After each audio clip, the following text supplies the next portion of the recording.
Books, books, books. Packing up some more books, baby. Books, books, books. Packing up some more books, baby.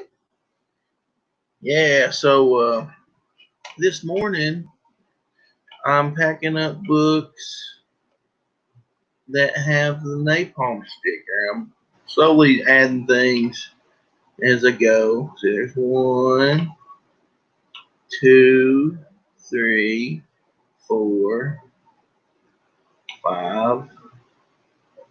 5 of these. That's cool. Got 5 to do. And all I've got to do is take these that I've already done. And I'm putting, if you got the stickers, I'm putting 2 because I felt like they should have been a little bit bigger. So you're getting a couple of napalm stickers in there. Now I'll do 5 of these and pack them up. And then we'll go ahead and put them in the Gemini mailers. I have even more books to ship out. So we still ain't got nobody in here yet. So if you're watching this later, it's just me talking to myself, packing up books. Streamed 3 times yesterday. The last stream was pretty awesome. I was just printing shipping labels and had Skinny and Tim Lim and Ashton Jackal came by and Igthus and Comic Book Hut. We had a good time. We talked for about 2 hours. I think I got done printing them about halfway through and just kept talking to everybody. It was fun. It was a good little conversation. So, I'm ready to get these done and get these shipped out to everybody. Because we said they'd be out in April. And so they're going out in April. Because that's how we roll. I want everybody to be happy. Everybody to get some napalm in the mail. Like I said, I'm just dropping them in there. So you get this, you'll open it up, and there'll be some stickers and your ash can and all kind of good stuff in there. So there's those. Let's see what else we can pack up. Let's see.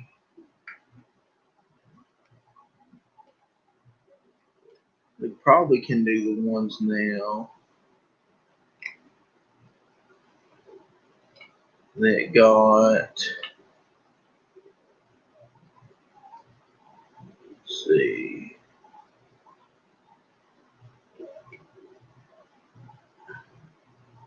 Say 1, 2.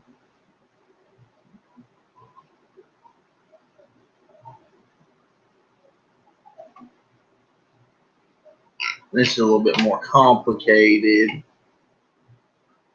We got Video James in here. Let's go with Video James. Not too bad. Napalm Brothers is 24 pages, but then you get a 15-page. Came with a 15-page ash can, so you get some extra story there. And this was for $10 shipped. And so far it costs $2.80 to ship the book. So the other dollar something is going for shipping materials. Which actually we probably should have charged $6 shipping. Might have to do that next time. I'm trying to keep it as affordable as we can. That's just how it goes, I guess.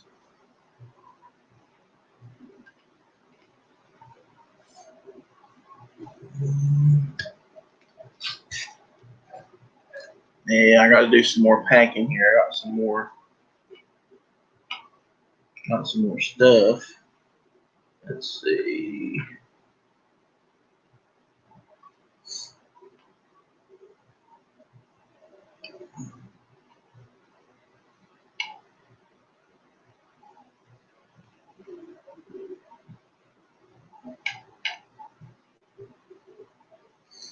Yeah, we thought it. We tried to make the best deal we could. We're not really making any money, but it's not about that. There's one.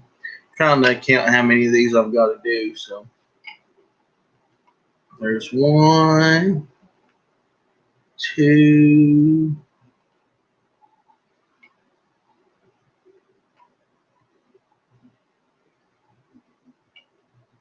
three, four, four of these, and that'll be people that got the napalm sticker and the gravestone press sticker and pin. So yeah, I'm gonna say four of those. So lay out my stickers here. One, two, three, four, and four of these stickers. One, two, three, four, and four of these pins. We did a lot of little add-on stuff like the Napalm Brothers stickers.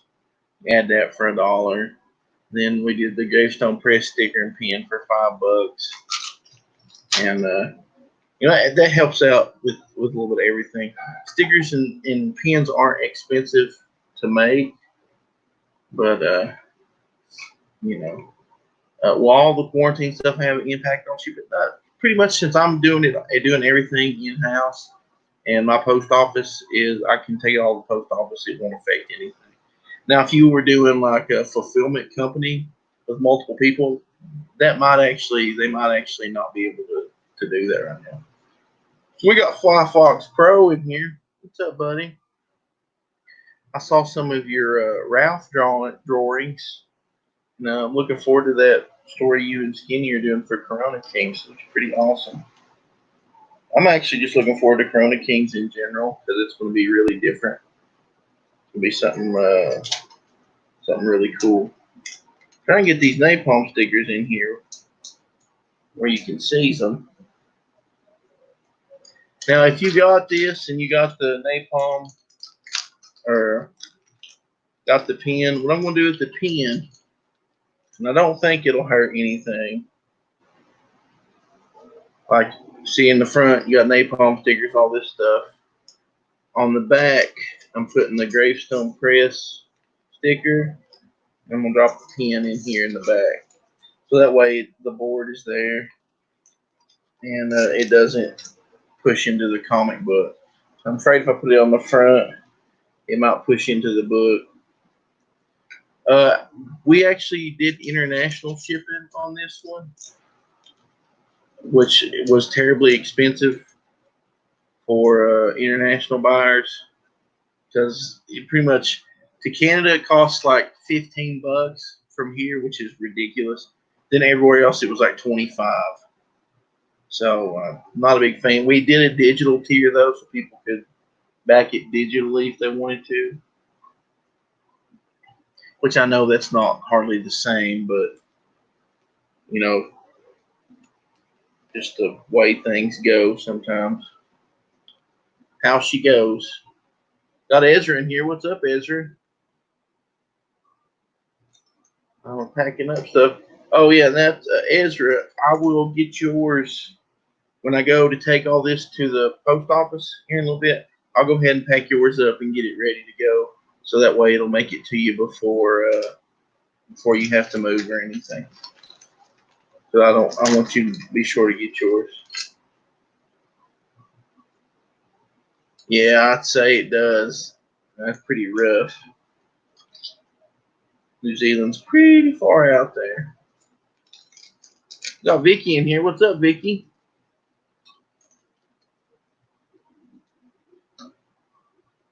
Getting more books ready to go.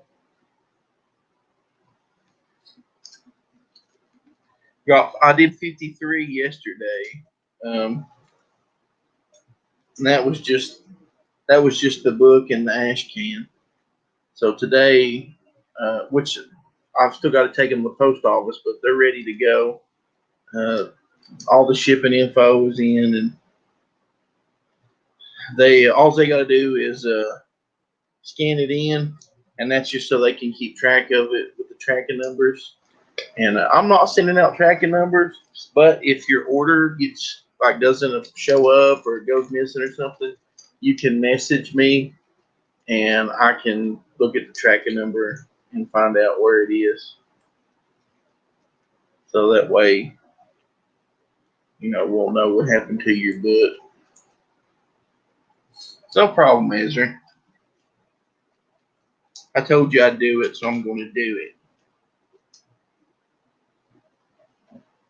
Try to do the things I say I'm going to, because that's what people are supposed to do. So far, the orders I've got nobody has ordered the Napalm Brothers pins yet. So, like I said, with the pins, I'm putting them in the back so they won't push on your books. They'll just be up against the board here in the back, and the gravestone press sticker will be back here. Everything else will be in the front. Napalm stickers and that kind of stuff.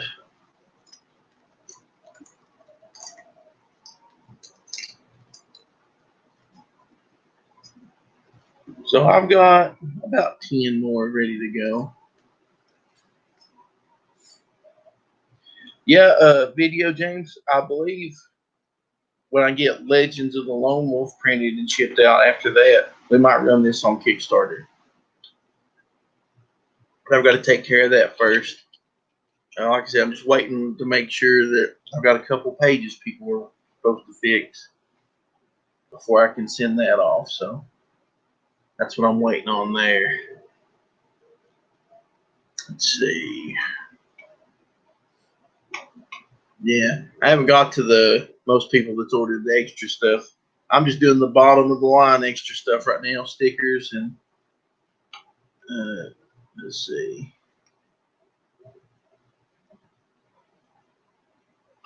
Oh, come on, computer.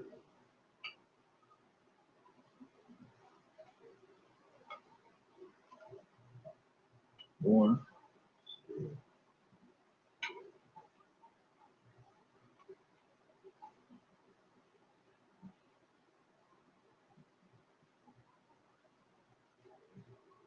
Like, it was really cool. A whole bunch of people got the extra copy, which was really awesome.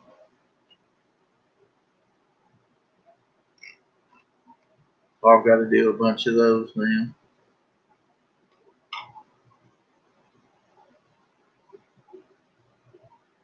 Fox Pro said, I think I ordered a sticker or a pin. I don't recall. Yeah, I mean, like the stickers and the pins are just like $1. And, I'm putting 2 of these stickers in there because, like I said, they're not really the size that I wanted them to be. So I'm putting 2 of them in there. Get 2 in there. Oh, this has been a job and a half. I keep talking about I'm gonna open my own fulfillment service, and then I start fulfilling books. I'm like, I don't like doing this. So, oh well, got to do something. So on these people that got the extras, I still got to put the ash cans in them. Let me see how many I've got there. 1, 2, 3. Just 3 of these. That's not bad. Ezra says my streams are keeping him sane. Yeah. I'm glad they're helping somebody.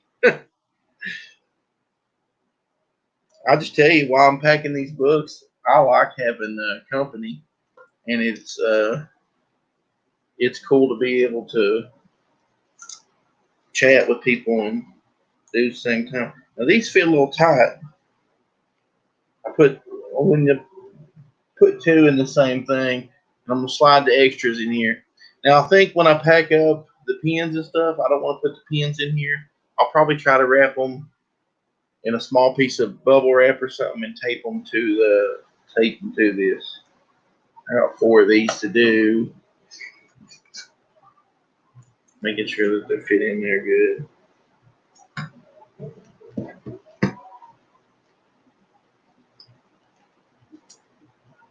So let me go get a couple ash cans and I will be right back. Oh, while I'm going, if any of you guys want to jump in, here's the link, and I will be right back.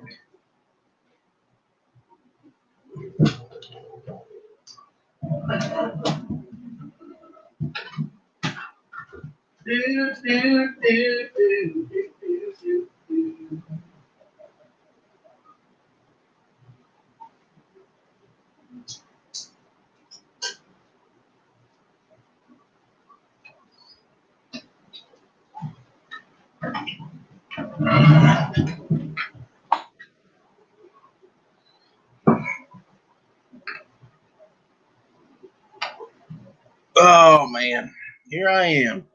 Rock you like a hurricane. And if you ordered an extra issue, you get an extra ash can as well. So that's an extra good deal, I think, anyways. We got Gotham Knight in the chat. What's up, Gotham Knight? Like I said, these fit a little tight in there, but they're in there. So, and I don't tape the things down. I hate it when they get taped and they get stuck on my books. So I just fold the tabs on all of them.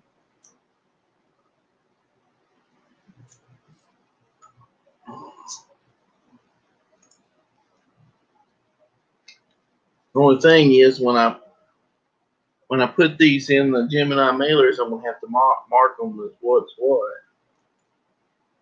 so I don't accidentally send out the wrong packages. If I send out the wrong package, I can't really ask for it back. That's kind of a poopy thing to do. So somebody just has to get some free stuff, and somebody else has to get messed around, and I had to send them some extra stuff.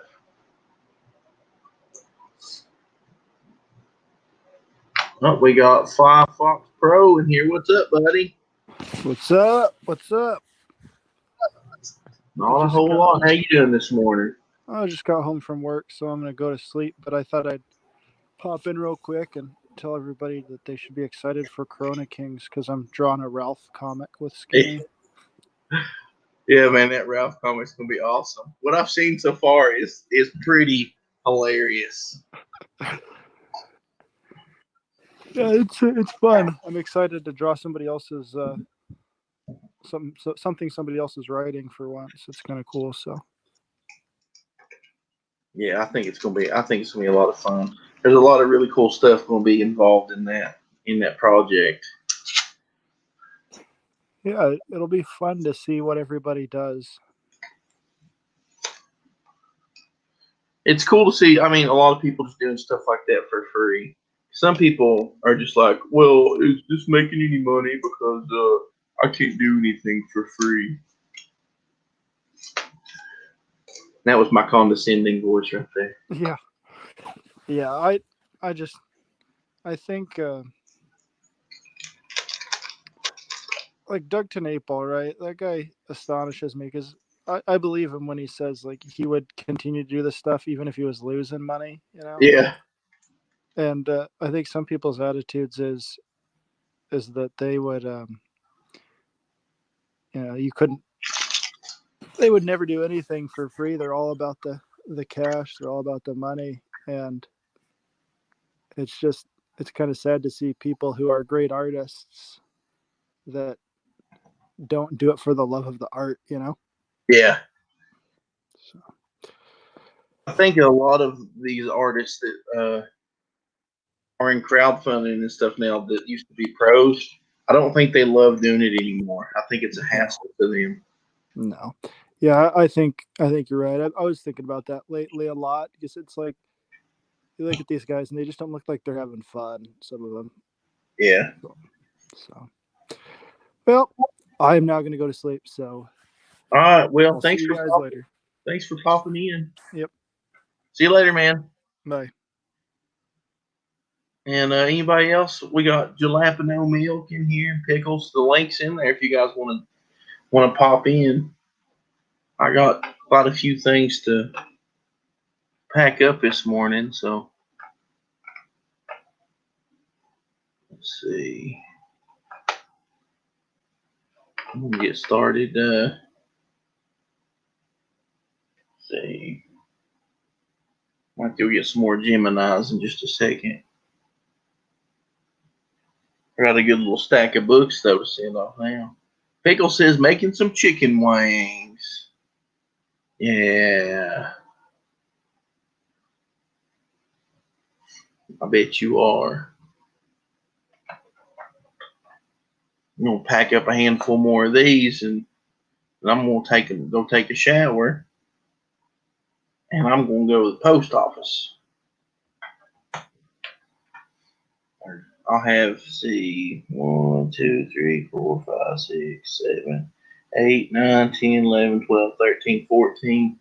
Plus Ezra's, that'll be 15. So that'll be a lot. That'll be almost 70 I've got to see him, so that's good. We got Evan Hotep in here, says Firefox hero. Firefox is my hero. He is pretty awesome. I'm a fan. Definitely. Definitely. Like I said, links in the chat. I'll drop it again if anybody wants to pop in. I'm about to go get some more Geminis and some markers so I can mark on these so I know what they are. So I don't send the wrong packages out. And you guys have to listen to this horrendous tape gun that makes me mad. I bought it because I thought it would be easier, and it has not been easier. I have gotten a little bit lazier on my taping. Instead of using a whole roll of tape per package, I'm using a lot less tape because I can't afford to spend as much money on tape as I have been. It was ridiculous how much tape I was using. I just want it to be safe. I want the package to arrive safely.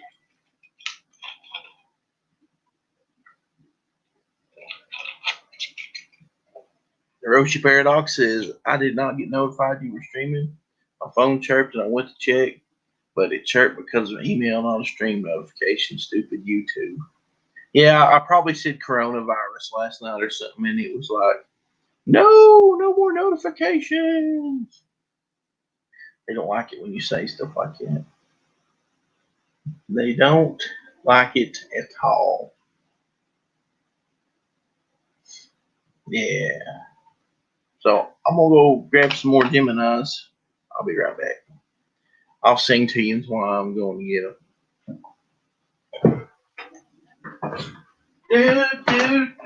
Gonna get some Gemini.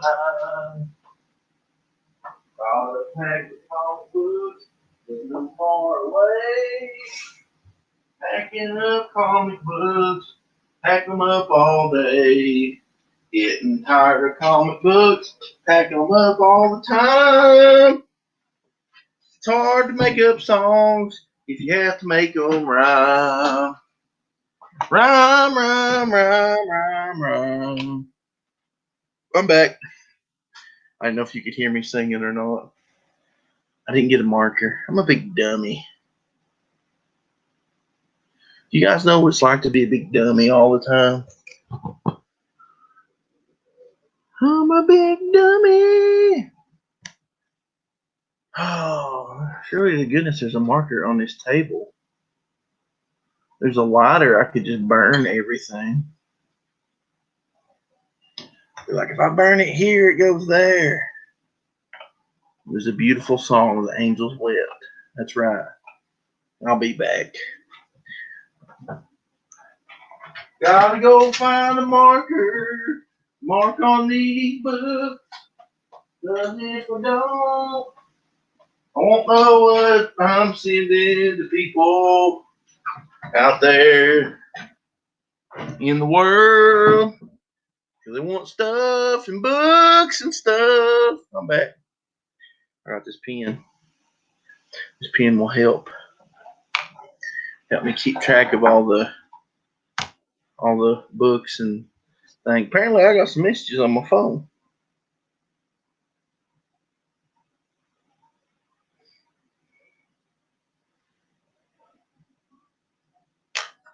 Yeah. I want to check out one message. It says it's from Kickstarter. It's probably about my Tim Lim book.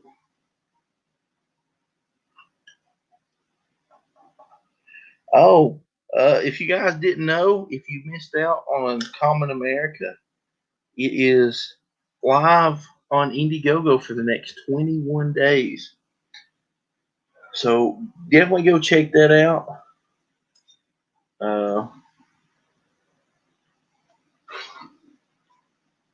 Thoughts on the Big Lebowski? I like the Big Lebowski. Probably one of the goofiest movies I've ever seen. But at the same time, it's a detective movie, and I like detective movies. Even though he's not a detective, it's still a detective movie. So, Video James says nearly 4 a.m. now. Jalap with no milk's going to pop in here in a second. He says, better get in here.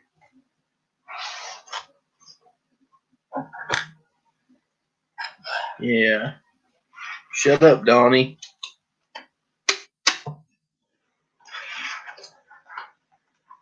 And they talk about the Chinaman. Are you allowed to say that anymore? I think it's nice to say then. I don't roll on Shabbos. John Goodman's the best part of that movie. I don't care what anybody says. The Goodman. The Goodman. Guys, I've listened to tape noises today too. Like I said, I'm not getting as fancy with my tape. I tape the book down on the inside so it don't move. I'm gonna tape here, and tape here. Instead of doing like layers of tape like I have been doing. It takes too much tape. Too much time. I wish this thing was just a little bit sharper though. So it would cut better. So this is a extra copy. So we'll put EC on that.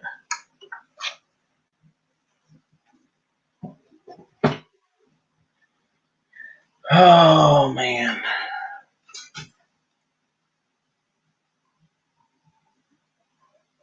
Dawson and I talking about a job he had where he had to pack up stuff and go fast. I had a job like that once, working on the assembly line. I don't care for it. We got the Bunderdome in here. It says, I love the smell of napalm in the morning. Well, if you really loved it, you would click this link.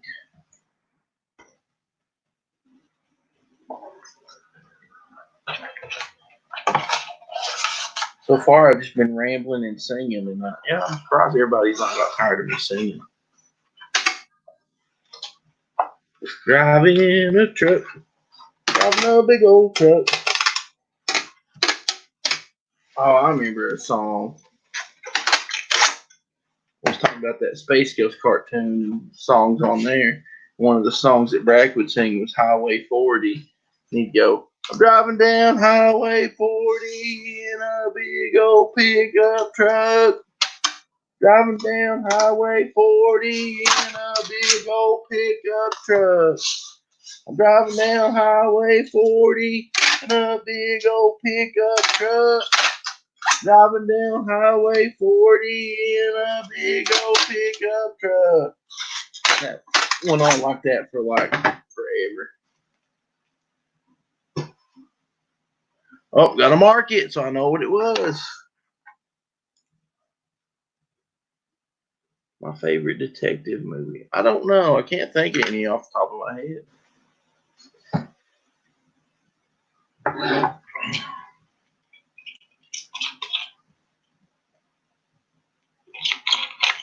Let's see. I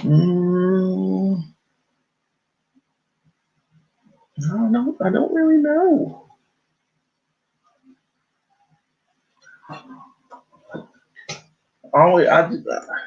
That was one of my favorite parts of Batman when I would read Batman was the more detective themed stuff, and I kind of wish that they would have done that in the movies.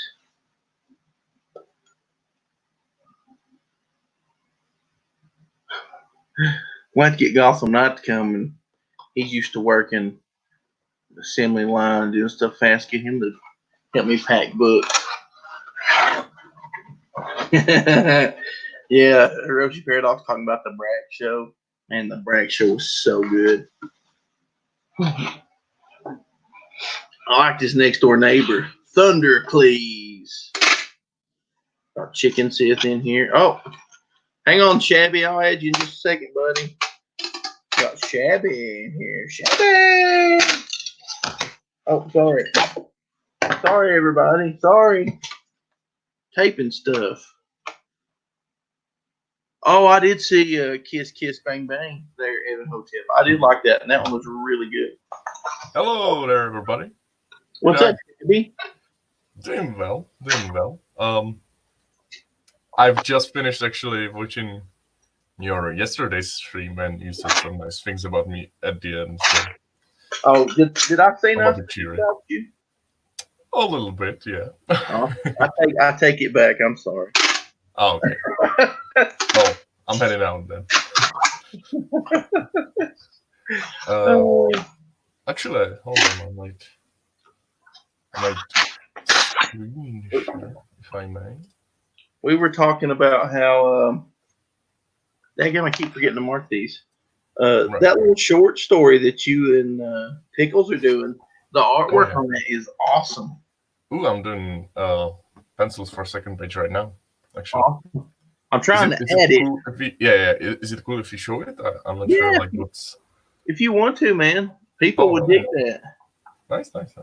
And then that way they don't have to listen to me sing and ramble about nonsense. And we got Making McCheese in here. What's going on, baby? What's up, McCheese? What's going on, fellas? Same old thing. Yeah, what's up, Shabby? Hi there. How are you doing? Dude, I'm still rocking that avatar you drew me, man. I was looking at it last night, actually. I go, damn, that's a good-looking avatar. That's very, I'm very glad you like it. Oh, still, man. I can't even think about getting a new avatar. You better not. Hell no. I'll be greatly upset if you do. I changed mine on Twitter to me wearing the tinfoil hat. Yeah. Did you?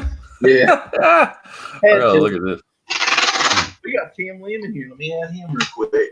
Tim Lim. Oh, Timothy Limothy. Well, I added him and then I accidentally double clicked it and he went away. What's up, Tim?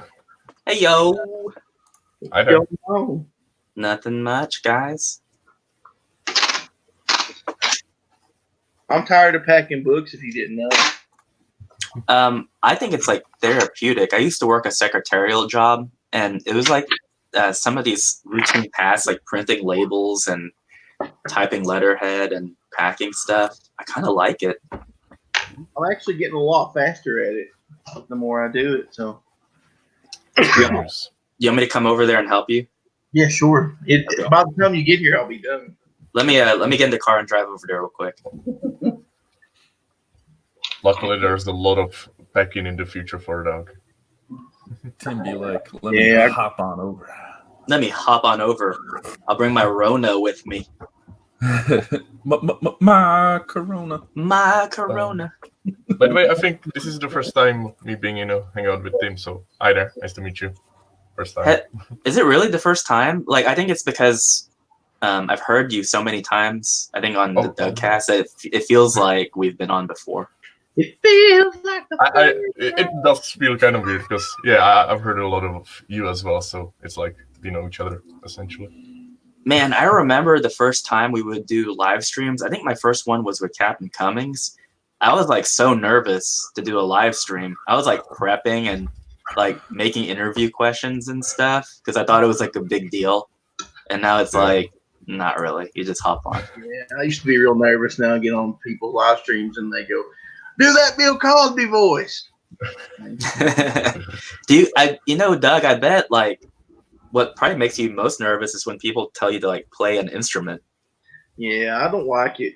I don't like being a monkey, dance monkey, dance. Like I don't want to. Hey, we got Chicken Sith in the chat. He says, McCheese, Doug, Limothy, Tim, this stream has everything. Chicken Sith is hauling stuff. Like, that's his job. He's essential work. God bless you, Chicken Sith. A little dyslexic, too. Who is Limothy Tim? Limothy Tim, Timothy Lim. It doesn't matter how you say it. We all know who it is. That's right. What have they called me? Cheese Mick. I will say, Mecca McCheese, I was really disappointed to find out that you were like a new person. We all thought that you were an alt account for like someone that we knew. Before I revealed my face, you mean? Yeah. Oh, well, I used to go by Huge Ass. Like, I think I thought you were Rumble Terrier. Oh, no. So I asked him, I was like, "Are you Mecca McCheese?" And he was just like, "No." I was like, "Oh, dang it." Back in my rabble-rousing days when I first came on the scene? Well, the first time I knew about you was, I think it was like Fan Speak. They did they did their own fan edition where they were just drawing like Mayor McCheese. Yeah, that was me. I don't think I was on that episode, but... Oh, you weren't? No, I was in the chat a little bit. I was actually on my second date with my ex-girlfriend, and I was able to miss it. But yeah, I definitely was the inspiration for that because I used to antagonize Gary Shipman all the time. I actually, I spent like almost 6 months on Drawn and Quartered sending that dude to the fan edition. I'd spend a $2 super chat every time he showed up. And I actually got his original drawing of McCheese out of the whole thing. So maybe I'm an evil mastermind, or maybe it just came together that way. Wait, whose original drawing? Gary Shipman. Oh, Gary Shipman. Okay. Yeah, he's doing Titan. Yeah. Excellent dude. Yeah, he's doing Titan. He's doing something else too. Like he launched another campaign. Did he? Uh-huh. I'll have to check that out. Oh, and Doug was saying you launched Common America on Indiegogo? Yeah, for 21 days for people who didn't get it the first time. Because, I mean, that was like a big, I don't want to say a big deal, but people were like, when are you going to Indiegogo? Like, we're not going to back it if it's not on Indiegogo. So we're like, okay, it's on Indiegogo. So we'll just have to see. Wow. 829, 165% funded. Oh. Looking good, man. Good. That's great. I'm going to have to back this one. I felt kind of embarrassed I didn't do it already. I'm a big fan of manga and stuff, and I'm always looking to see the manga stuff crossover with American comics. Yeah, we'll have to see how people like it, I guess. I mean, that's always like the tough thing. Not so much like the campaign itself, but kind of the reaction to it in terms of do people like it or not? Because you might like your own work. I mean, obviously you should because it's your own. Right. But you just don't know how other people are going to react to it. That's the part that makes me nervous. Like yesterday, I don't know if you listened to SWC Revive, but they're harsh. And I mean, we're friends, but they will be critical regardless of who you are. If they think that your work is crap, they'll just say it. So when I saw that they were reviewing it, I was like, I can't watch this. It's going to be bad. Yeah, I was doing a Preston show with one of the brothers doing the what is it, the Writer's Circle, I think. So I got to talk to them a little bit. That's right. You were on there with them. Yeah. At least 2 or 3 times. Yeah. And then I don't know, I just got busy, and I've been trying to do Drawn and Quartered draw-alongs for that. So I don't know, maybe I'll come on there again. Were you the one? Because like I just listen. I never look at who's talking. Were you the one? I played the sexy succubus. Yes. No, you had this. Were you the one with the story about? It's like kids, and it's like a post-apocalyptic world. Oh no. I haven't shared any of my writing there yet. Oh, you haven't? Okay. I do have a book that I was working on. I got a title and about 15 pages. I don't know where I'm going to go with it though. Where's your tiara? Well, I tinfolded up for our last. I kind of believe so. I've been wanting to save it for that. It's somewhere here. Here we go. I'm missing There somewhere. it is. Yeah. Hey, who's drawing right now? Is it you or is it Shabby? That would be me. Shabba Oh, Shabba no, the Doo. tiara broke. Shabby's working on his piece for the Corona King thing. Mm-hmm. I like your so this is I don't know how you're gonna take this, but you have that loose gestural style that I wish I could do. Oh, yeah. So it's kind of like I don't know how to describe it, but there's some artists who have almost like an impressionistic style. Like they don't refine their work. They like basically the way your sketch looks right now. That's how they leave their work. Like they just put some watercolors in. And I mean I personally like it. I know some people don't because they want it to be finished. It's like no, that's just a sketch. Like complete it. You have to put in all the detail. And I'm like I don't know. I just kind of like the feel of that mood and stuff. So I just want to say like your sketching is really good and you're not even like quote unquote finished. Like you haven't actually polished it up to how your finished line art is. So that's really cool. First of all, thank you so much. And yeah, I really appreciate it. This style I'm kind of doing came out basically out of my inability to make a clean line art. That's not a bad thing. I mean, you do. What I noticed was you kind of have to lean into what you feel comfortable with, and it comes out looking better than what people might tell you to do. Like I'll show you one thing. For example, in that middle panel where it says crack, I just love it, and I have a hard time doing it myself. Like there's part of me that's like, I do it, and then there's like an error message going off in my brain where it's like, that's wrong. You don't do that. And I'm like, but everyone else does it, and it's cool. So if you look under his cheek, you put that little triangle, and that shows where like that little shadow hit would be based on how the lighting works. And I just think that's like really neat. And like a more accomplished artist would put that triangle in, and that's kind of their marker where it's like, okay, now when I go back in with color, I'm going to put like a little bit of shadow there to show that that's the definition. But it's like stuff like that that I have a hard time doing, which is probably why I stick to like cartoony style. Oh man, hey, Tim, can I interrupt you for a second? Stuff like this. Sure. $10 gets you the graphic novel on Common America? Yeah. Wow, dude. Damn. Yeah, I just backed it. I wasn't sure what I bought, but it looked like thank you. Physical. Yeah, you get physical for that, right? Yeah, you get the physical, the digital. I think everyone's already kind of seen the perks we throw in. It's a holographic cover. You get a sticker with it. There's a postcard. So yeah, we throw a lot of stuff into there. Wow, only $5 shipping, man. That's a deal. Yeah. We actually we don't. Oh man, I'm gonna get your guys' opinion. Okay. So the good thing about this campaign, like our overhead was really low, and part of it was because one thing we did to help save on shipping was we were able to just buy one type of box because every permutation possible of every product could fit in this little box. So it was great. I mean, like the entire reason like some of the shipping for the higher tiers is because it costs more to ship that product over to me. So for example, the body pillow tier, the reason that's like an $8 or $9 shipping charge is because it costs a lot of money to ship all of that stuff by freight to me. So we don't make any money on the shipping. But the problem is for Black Ops 3, we were planning on doing a plush toy, but that means that we would have to upgrade the box. So part of me kind of doesn't want to do a plush toy. I just thought about doing more body pillow covers because those seem to do very well. I don't know. I wanted to see what you guys thought because some people are like, body pillow covers are perverted. Only degenerates buy that. And I'm like, they might, but we sold out of those within like 10 minutes. So I'm Isn't not it- sure if I'd even buy like a plain body pillow, like one that's just like at Walmart for like $8 or whatever. Just it raises too many questions.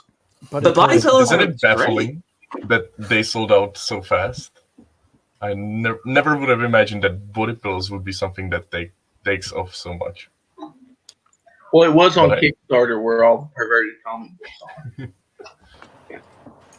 I mean, why not? You know, if there's a demand for it, go for it. I say. Yeah, Body because pillows so are- what I was thinking about doing was for the body pillow cover.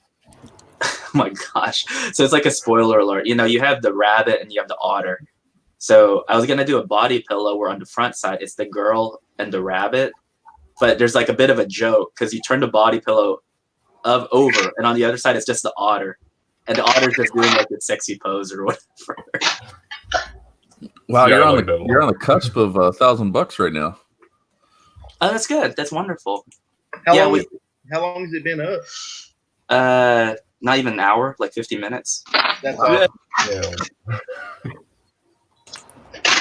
That's great. That's pretty good. Yeah, and the good thing is that it's all ready to ship, and I mean, like, it's the same model that I guess Doug uses for Gravestone Press, same model that John Della Rose does too. It makes it. I don't know. It's great to just say it's a pre-order because that's essentially what it is. Like everything is already finished. We already ordered the books and everything, so it's all like ready to go. It's so much easier to do it that way. Yeah, it's a lot less stress. Like with Legends of the Lone Wolf, I'm still waiting for corrections. I will never ever do. I will never crowdfund anything again until it's 100% ready to go. But that's like what do you call it? It's a part of the learning process because we went through that too. I mean, like Brett Smith, he's busy, right? And so his projected estimate for when he would finish coloring our book was like it was right at his worst case scenario for when it would come in.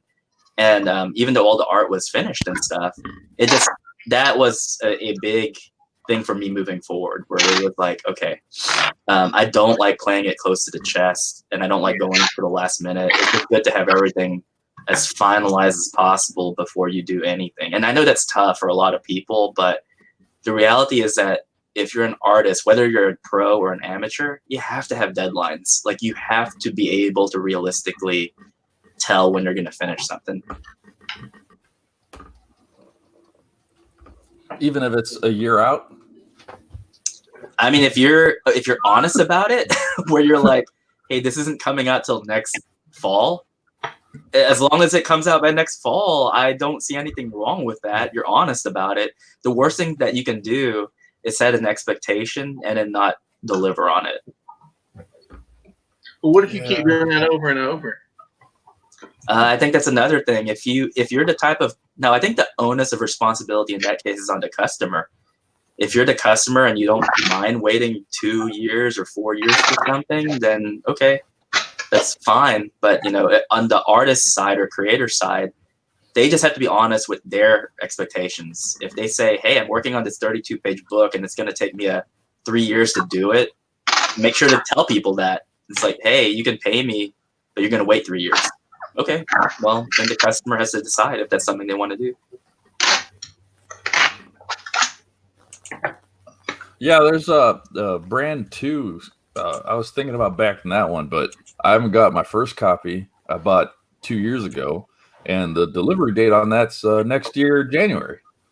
And I know Kane and White, his art is excellent, man. That's why I backed the first book, but that's a bit far from me. I wanted to ask you a question about that.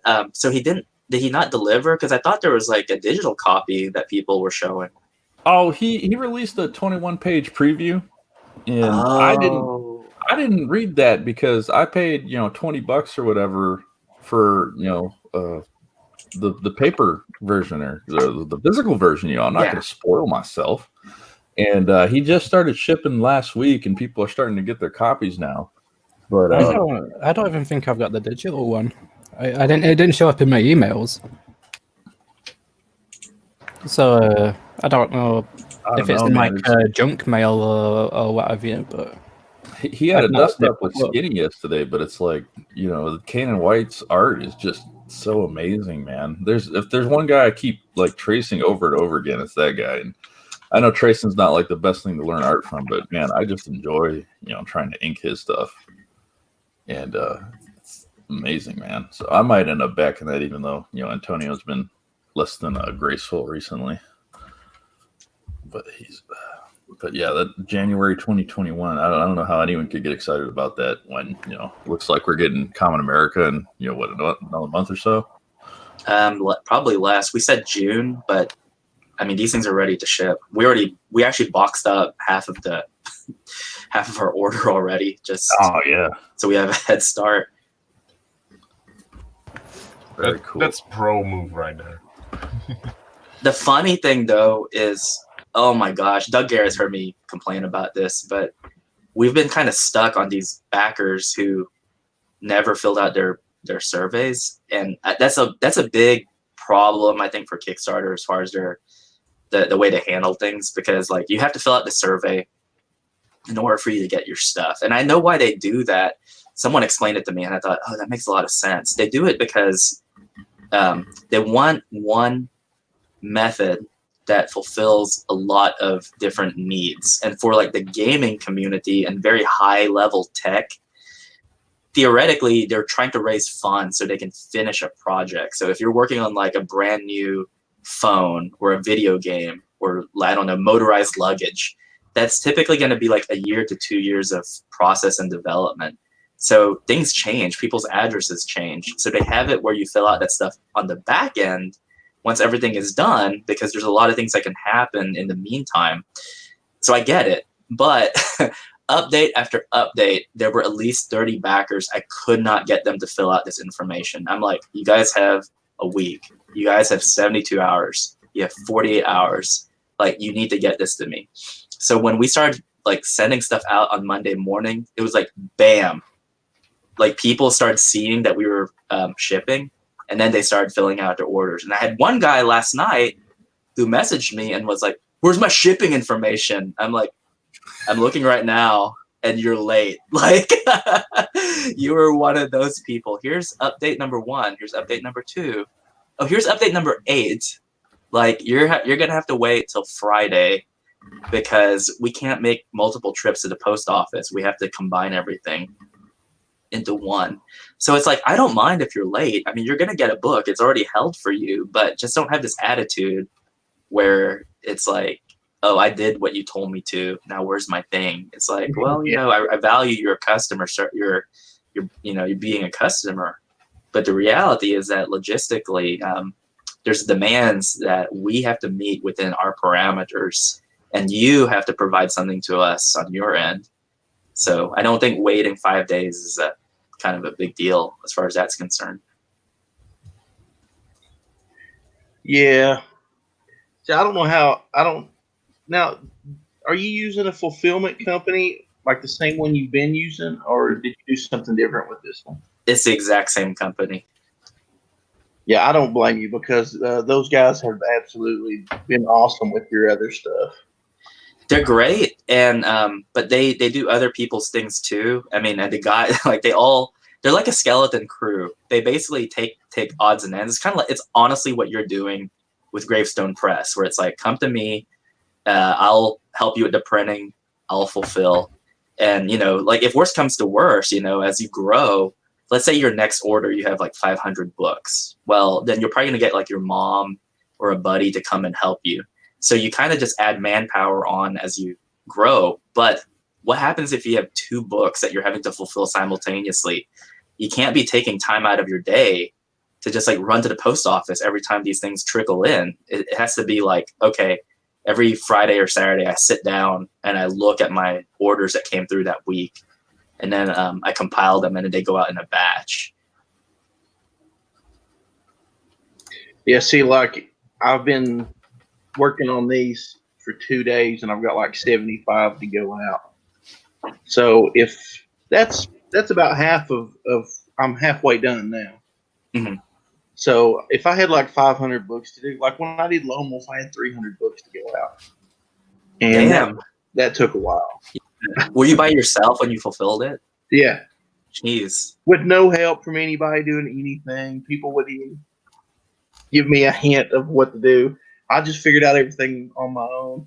And then when other people would ask for help, I'd tell them, and they would ignore me because I didn't have 20 years in the industry, which had no relation to doing this at all. Just because you draw pictures doesn't mean you know how to do anything else. Yeah, packing and shipping. I mean, that's the irony about it, is that there's a lot of, who was it?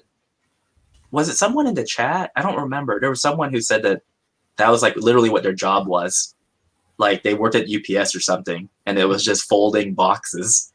And I was like, that's an art in and of itself. I mean, the guy who helps me with the fulfillment, who runs this company, that was his high school job. He was a UPS guy. And he showed me how quickly he could fold a box, and it was one of those like stupid human tricks. Yeah, I was amazed at how quick he could do it.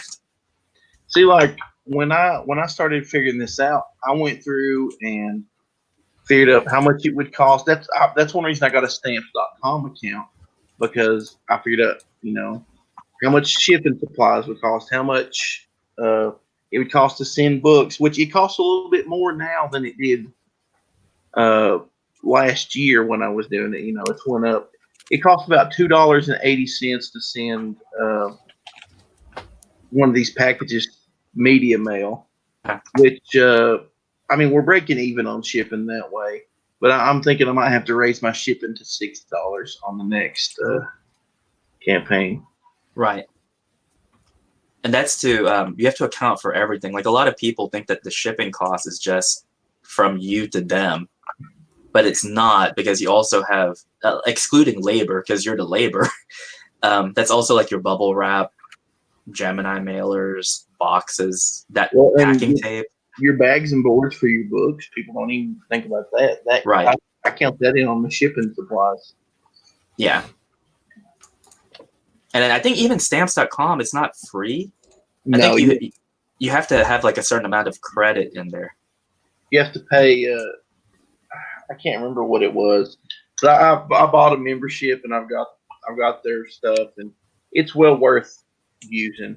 I mean, what little you have to pay, it's well worth it in the long run. Did you get? I was so dumb. Whenever I created my account, they were like, "Hey, thank you for creating an account. Here's like a 75% off coupon for your scale."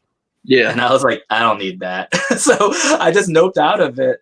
And then later on, I was like, oh my gosh, because I just thought to myself, I'm just going to buy this on Amazon. It's probably cheaper. And sure enough, it was not at all. So I came back and I was thinking to myself, I'm just going to log in and they're going to give me the offer again. And they didn't. And so what I do now, it sounds so makeshift. But what I do is I just weigh myself, and then I go get the package, and then I just stand on the scale again, and I just subtract the difference. The scale, just when I first signed up, it just cost me shipping. So I paid $10, and the scale didn't cost me anything. Oh my gosh, that's a killer deal. Yeah, and so it plugs straight in the computer. I sit in there, and something that's really cool. This guy on Twitter, I don't know if it's his real name, but his display name is Tone Penley. I was like, I'm going to have to buy a label printer to print labels. He messages me, and he's like, hey, man. He goes, I seen what you do. saw your comic, and you seem like a really cool guy.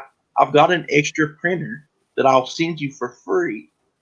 Holy cow. I was like, man, you don't have to do that. I was like, I'll pay you. He's like, no, man. He goes, you can just send me some comics or something. Jeez. That's like $150 label printer.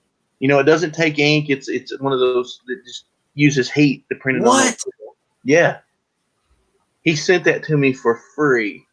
And so thanks to him, you know, I'm able to do all this from home. And so I try to send that dude, like I sent him some Lone Wolf books. I'm going to send him, I'm going to try to send him a couple of these. And just because, I mean, he didn't have to do that. That was really cool. You can send him Vestry when that's done as well. I will, and I'll write pickles on him. Yeah. Where's my signature is going to be a pickle butt now. So how do you pickles feel about tier where you do a sketch pickle for anyone who backs it? Yeah, I couldn't hear you. What did you say? We'll do Oh, sorry. a sketch pickle. A sketch pickle. Pickle sketch tier. I would love that because it means you'd be doing it and not me. Hey, I Funniest thing I ever saw. have a question, Pickles. Are you jacked? Am I jacked? Yeah, No, like are you Pickles huge? isn't, but Shabby is. I'm like 10 feet tall. I've got 6-packs everywhere. Well, okay, so your pickle avatar is like jacked for like a pickle, right? Like it looks really manly. Actually, it's a pickle version of Damon from Vestry. Oh. It's just Shabby. Yeah. Well, that's kind of disappointing. I always assumed it was a pickle version of you. And I was like, that's a jacked pickle. Like, I would not want to mess with that pickle. The one with the pickle butt, that was Pickles. Yeah, the pickle butt's me.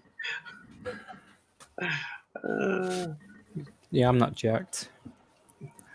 That's made me sad now. Yeah, it made me sad.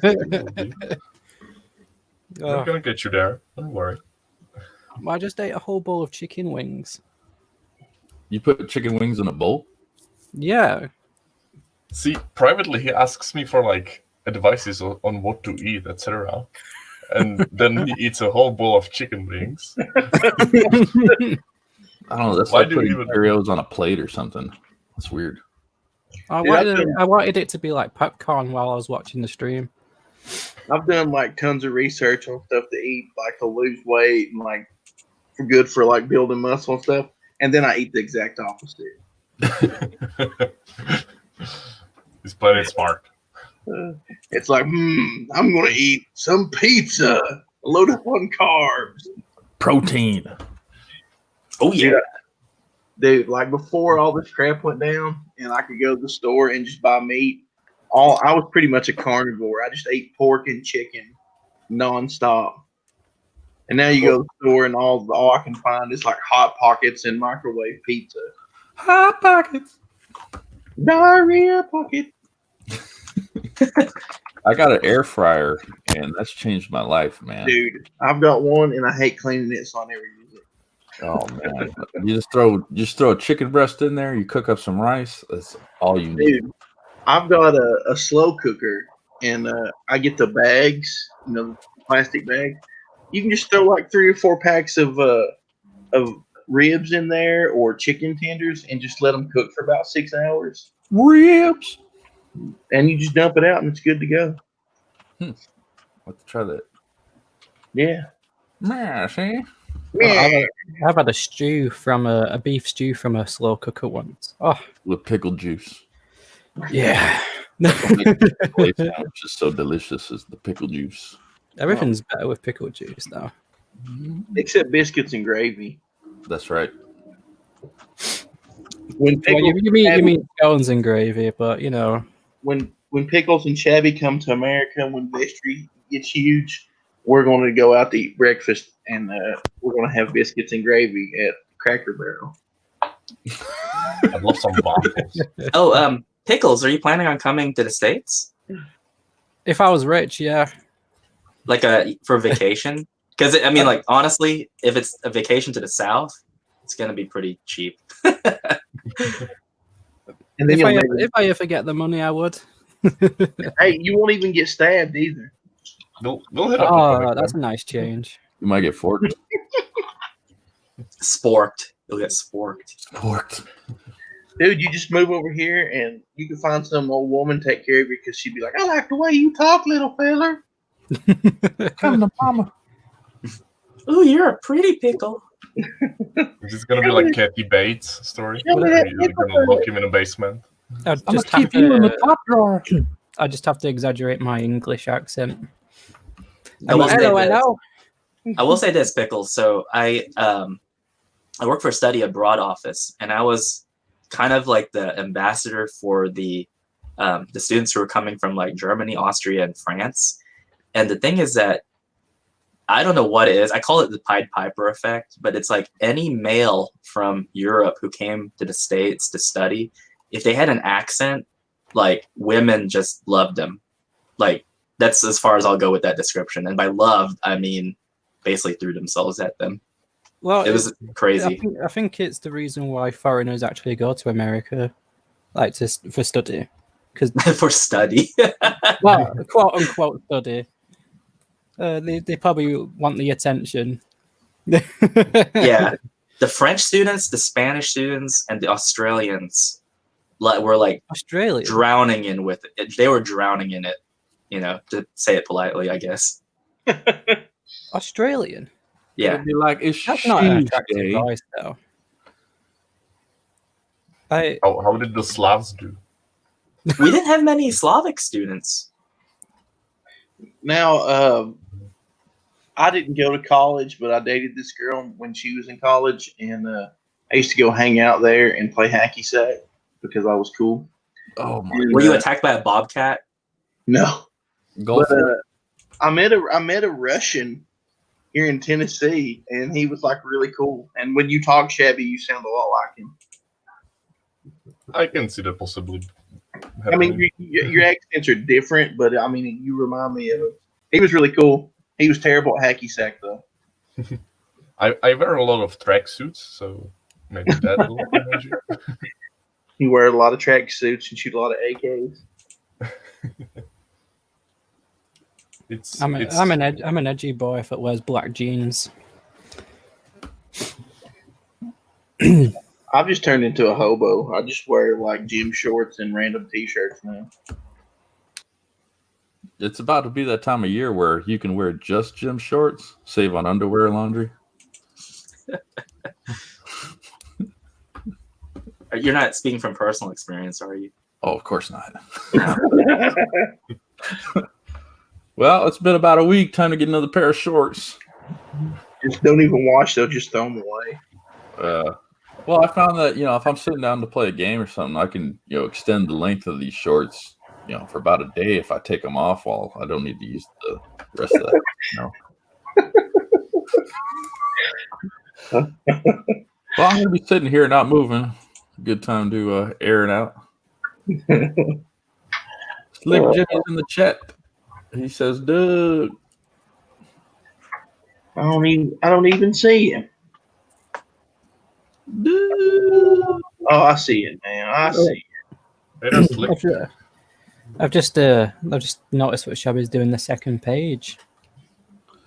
Oh, you just noticed. Okay. Yeah. Yeah. Hey, Shabby, can I ask what pen you're using? Pen? Yeah, that's Clip so- Studio, right? Yeah, that's Clip Studio, but this is a custom pen I made. Oh wow!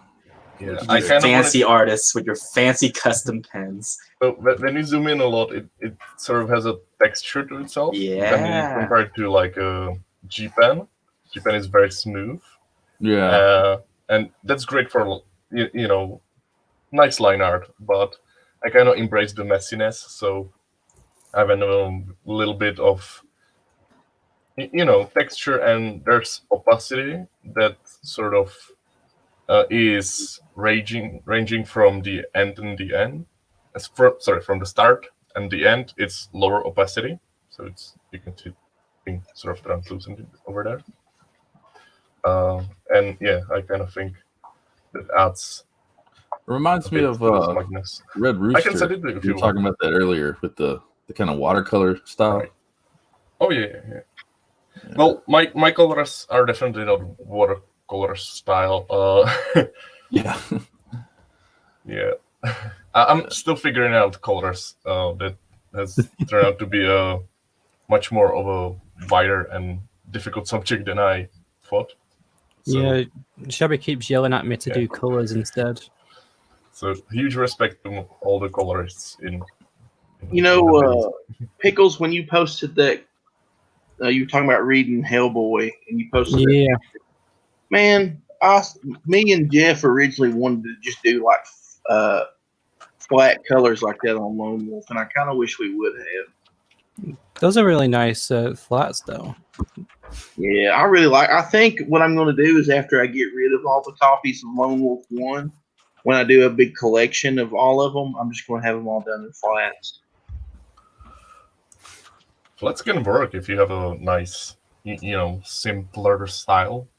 Because Mike Mignola obviously very stylized, and he has this big, bold shadows. And it really works. I've been impressed with his work. Yeah, I mean it just everything's just so cool. I love the way it looks. Maybe I just have bad taste. I don't know. No, you have great taste. Sometimes it can work. I wanted to do flats, but somebody here didn't. I don't like He's modern. talking about me. I don't like modern comic book colors. Like to me, I like the '80s. Marvel colors are about my favorite. And like when in '90s, when Image went all crazy and started doing the new style colors, and Marvel and DC had to copy, that's my favorite. That's my least favorite. I don't like modern colors. Show you my colors. Did that all change with the computer coloring? Yeah, that's what changed it. Pretty much. That's the big divide there. See, that's what I look like with my gym short strategy. That last picture you had up there. I sure do. I don't know. I don't want to get too spoilery. I guess. See, Hiroshi Paradox says modern colors feel over-rendered and plasticky. That's exactly how I feel. I would agree. I unfortunately couldn't. I think that's one reason why I like Six's colors so much, because they're kind of old school and they're not. And see, I like Tim's colors because Tim's kind of cartoony, and I don't mean that in a derogatory way, Tim. No, I take it as a compliment. I believe it's called cell shading. Yeah. Yeah. I like that style. Cell shading's awesome, man. It's like, hey, Doug, do you have Disney Plus? No, I sell the 7 Seas under a black flag, so I don't have Disney Plus. It's $7. Yeah, but what I was gonna say was, I think you can watch some of these on YouTube, but if you watch DuckTales, like the new one, it's that I love that style of animation. And actually, when we did Common America, that was like kind of the primary influence for how we drew it. I don't know if even the IDW comic, man. So you want to talk about? I remember because this actually popped up when you were like unboxing. I think you went to Hastings or Ollie's or Half Price Books or something, and you got all these IDW books. Mm-hmm. And one of them is actually the DuckTales comic, and it's actually a legitimately good book because they use the same style for the comic as they do for the animation. Yeah, it looks great. It is fantastic, and all the artists that they get are top notch. They draw on model. It's a really good way of learning how to draw simply and having your message go across. I mean, that's like it's like one of those. I mean, it's all based on personal preference, but there's some people who look at over-rendered art and they're like, it's so good. But it's like, yeah, I mean, if you like it, but a lot of times what some artists will do is they'll hide their imperfections by either over-coloring or over-rendering. And sometimes if you look past it, you're like, well, they're trying to compensate for something that they're lacking. And don't get me wrong, I do the same thing too. But that's the reason why, like, honestly, I know a lot of people like Jim Lee and like kind of these 90s artists, but I never got into them because I thought that they were over rendered. Some of them I really like who came from the 90s. Like I like J. Scott Campbell. I like Joe Madureira or Madeira, however people pronounce it. Because I think if you look at their form, if you were to take away all the cross-hatching and stuff and just look at the form of what they're drawing, it's very solid, has a very unique style to it. But I don't know where I was going with that. That was just something I was trying to agree with you guys on. I actually have been in the past. I did a bit different style before this with bold shadows, and I got, and this is a direct quote, "Your art is polishing a turd." Which it stung a bit, but yeah, then I had to, sort of go back to the basics. But I kind of love the term polishing a turd because you do see these over-rendered, detailed drawings of absolute, I don't want to say garbage, but not, you can see the artist spend a lot of time drawing those, but if the basics aren't there, the house is crooked. and yeah, the drawing just doesn't I've work. seen a few covers from a big shot here lately that that are exactly like that. I mean, they're complete and utter garbage. I'm not an artist, but you can tell the forms of the people aren't even right. It's just so they over render everything else to make it look to take your eye off of that.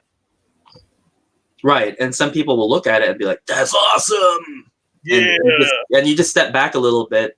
So what I like to do in those cases is you can trace over them and just trace like the shape. Don't trace the individual details, and you'll start noticing things like, hey, anatomically, this person's neck is way too long, or there's no way that arm would operate the way it would. That type of thing. But some people, they don't care. As long as it looks good on their first impression, that's all that matters. And that's fine, whatever. Well, how about somebody like Yoji Shinkawa? He does the. I love Yoji Shinkawa. Is that over rendered? Because no, it's the opposite. It's perfect form. I mean, he almost never has concrete lines defining anything. Like to draw a nose, he'll just take a splash of watercolor and put it there, and your mind deceives you into thinking, oh, there's like a nose there. It's like, no, there's not. It's just that he's a master of kind of an impression. He has like an impressionist style, but I love his work. I think I have his whole line of Metal Gear Solid art books, the ones he published individually, and I studied those like crazy. Oh yeah, man! If I could steal one man's hands, that'd probably be the guy. It's amazing what he does with I remember seeing that when Sons of Liberty came out. Like, what is this? It's therapeutic. Like, you can look at his watercolor art and his ink water renderings and just be like, holy cow, this guy gets it. Like, he's so good. What do you mean ink water? Like, so there's watercolor, and then there's like a Sumi-E style, which is what he does. And Sumi-E is basically like when you mix pigment ink with water to create that kind of lush style that's kind of characterized by a lot of older Japanese and Chinese art. So if you remember that calligraphy or something, almost, yeah. Do you remember that video game that came out a few years ago called is it Okami? I think it was called Okami. Yeah, with the wolf and the wolf clone. Yeah, so that's kind of his style. Is that you start off with like a heavy pigmentized ink, and as your brush stroke goes, you lose a lot of the pigment, but it creates that really neat kind of water, diffuse water at the very tail end. And it's a hard style to master because you have to control both your flow and you have to control like the amount of pressure you put on the page, or else it'll like screw up the way it comes out. But if you look at, like, for example, just go to Google and look at Sumi-E art, you'll see that that's how they do like a lot of these paintings of fish in ponds and stuff. And I've seen them do it live when I was in China. I would see these Chinese artists on the sidewalk, and you could literally pay them $10 and they'll be like, what do you want? It's like, draw koi fish. And then they would just in one stroke be like, here.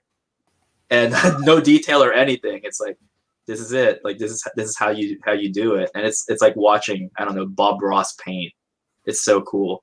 I wonder if Procreate has a pen like that. Or they do. They do, yeah. Man, I'll have to go get my iPad and look at this. Just I'll post it in the chat, the private chat, or I'll post in the live comments for. Oh shit, I don't have access to live comments in private chat. So just Google Sumi-E, or for Procreate, I think it's called Sumi-E brush, and you'll find ones that mimic it pretty well. I'm gonna look for that right now. I love it. Sumi-E is probably my favorite styles in terms of art.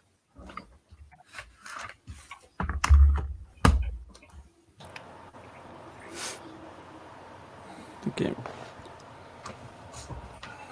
I'm looking at Sumi-E right now, and I'm just like, this is so cool.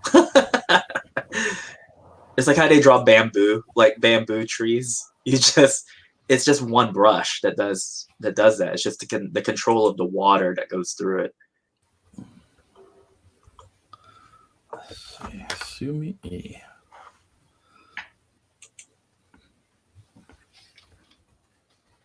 It's kind of funny. The third one that pops up is a rabbit, and you'll notice there's no lines. There's no lines that define it. It's just knowing where to put down your pen or your brush with the most ink, letting it diffuse, and then letting just the diffusion of the water shape like what the object is.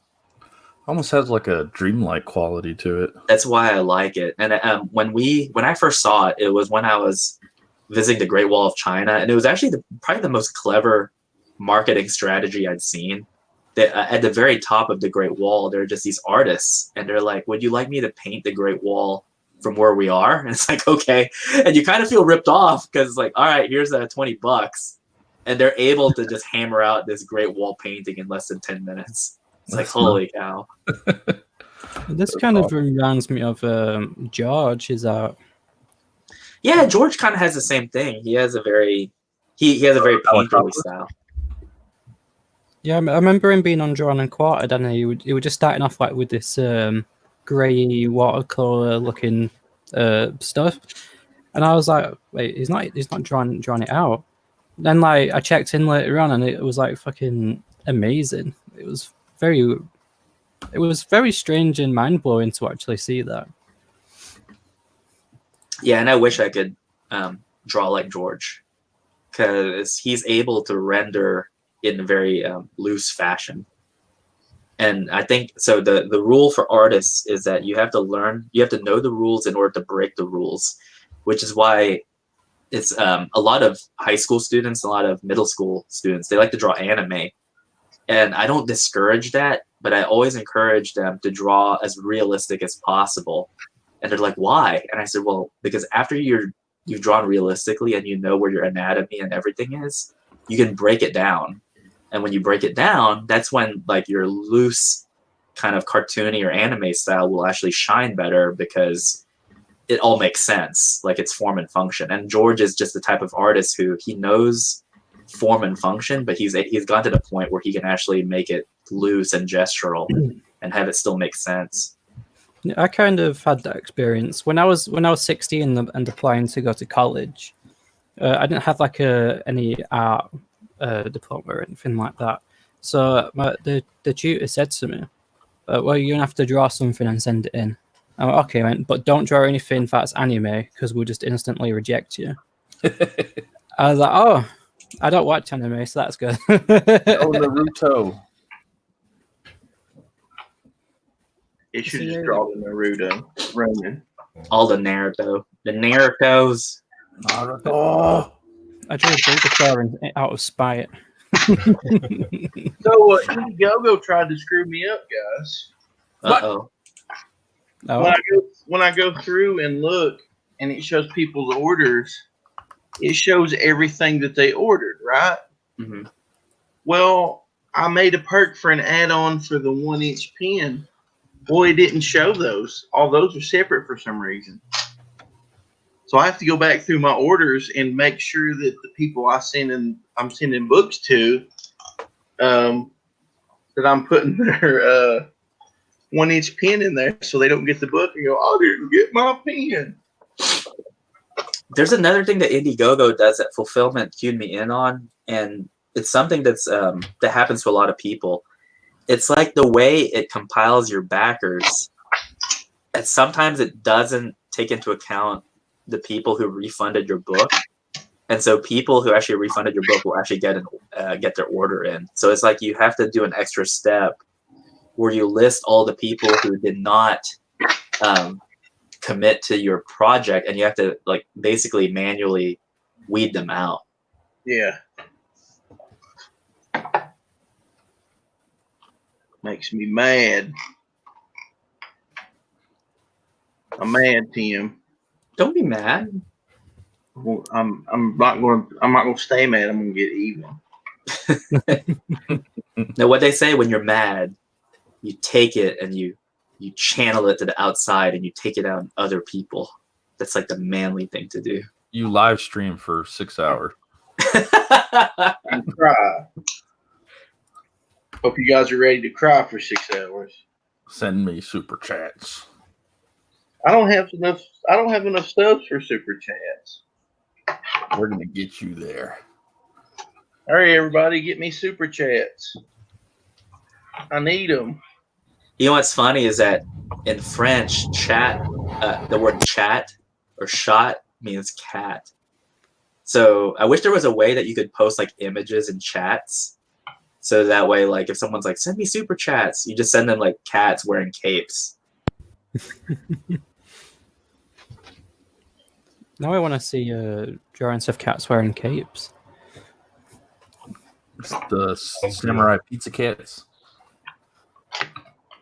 The internet has everything. Underappreciated gem. You just have to type in like superhero cat, and I'm sure you'll get like 1 billion images. Just make sure safe search is on. Oh my gosh, what was it? Let's see. There was like, so my wife has this piece of, it's like an accessory where it's these silver rabbits and their ears are pointed in a way where you can put like ring accessories on them. So instead of like having each individual ring in like a jewelry box, she can just take the rings and put them like on the rabbit ears. So anyway, what I wanted to do was for my mom, I wanted to get like the very same thing because I was like, where did you get that? And she's like, I don't remember, maybe like at a garage sale or a gift that someone gave me or something. So I went on to like Amazon and I typed in silver rabbit or silver bunny, and it was not what I thought. It was like nothing but like sex toys. Yikes. I think there's actually a sex toy called Rampant Rabbit. Oh my gosh. You So pervert. many degenerates. I'm sorry. I didn't realize I'm working on a comic with such a monster. Mm, Shame on you. I think it's actually like a double-headed dildo, but you know. Oh God, I feel awful saying that. I'm telling. Why do you know this stuff? Well, because I went to school full of degenerates. Like if I knew these things. And vocally shared them. Yeah. And now I'm vocally sharing it as well. Shame on you. I think Shabby should draw a pickle butt to make up for it. Draw pickle butt, Shabby. Oh, fine, I'll draw a pickle butt.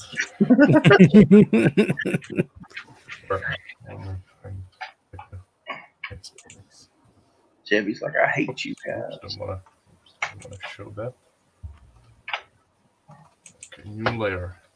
Pickle butt. Okay. So, is this pickle butt your pickle, or what are we talking about? It could be, yeah. It can be any kind of pickle you want. Any kind of pickle I want. Okay. Pickle. Well, let me find some good reference. I don't think there's many references of pickle butts out there. You might be mistaken, sir. I'll try to sorry, I've been find quiet. I've been trying to search for this Sumi brush. Throw it on my Procreate. I know there's one that's actually it's actually in a bag of watercolor brushes. I actually have it on my tablet, but it's in the other room. Hold on one second. Let me bring it up. Okay. Here it is. It's under George's Procreate brushes. This is the one that I use. Now, I think you can find a better one out there. I don't think this quite gets it, but it's a good starting point. I'll just post it in the private chat. Nice. And it comes with a lot of other brushes too. This is actually a pretty good brush set, and I think it's free. Oh, cool. Or like it's just you donate whatever you think it costs. Like a Gumroad or something. Yeah. That is news I can use. And then I think this other one is really good too. It's called the Samurai Ink Set. Samurai. Samurai Pizza Paquettes. You dishonor my family. Famuri. Oh yeah, this one's really good. It's called Mundus. it's called the Procreate Samurai Ink Set. Because of course it is, because samurai. Ninja vanish. Do you use Procreate Mecha Yeah. Sheets? Yeah, I've People, been drawn for less than a year, so I'm not very good, but I'm always just trying to experiment. I love it. I did the last 4 books we did. The whole thing was done in Procreate. Really? Yeah, I only use Photoshop for formatting and some text function, but everything is done completely there. That's what when just some guy was reviewing Soul Finder, he was like, "This dude did everything on a tablet." I was like, "I did, but it was Procreate, and Procreate's just a pretty powerful drawing tool, and it's cheap. Like it's shocking how cheap it is. I think I don't know. I got it on a Black Friday sale for like $10. It's an Apple app, right? Yeah, Is this why people use Apple products for Procreate? I think Procreate is only. I think it's only for the iPad or iPad Pro. But I mean, the most expensive thing is the iPad itself. I mean, holy cow, that thing is ridiculously expensive. Well, you can get Procreate on a iPad Air. Was what I started with. Oh, good. I didn't know that. Okay. Yeah, it's like a $500 entry point, and you're on the Apple Pencil 1, which sucks. But I mean, you can definitely get started. My buddy Tim Maxwell, he won Drawn and Quartered on the Studio Ghibli night on an iPad Air, and he's an amateur guy. He hasn't had any professional work yet, but he did pretty good with it.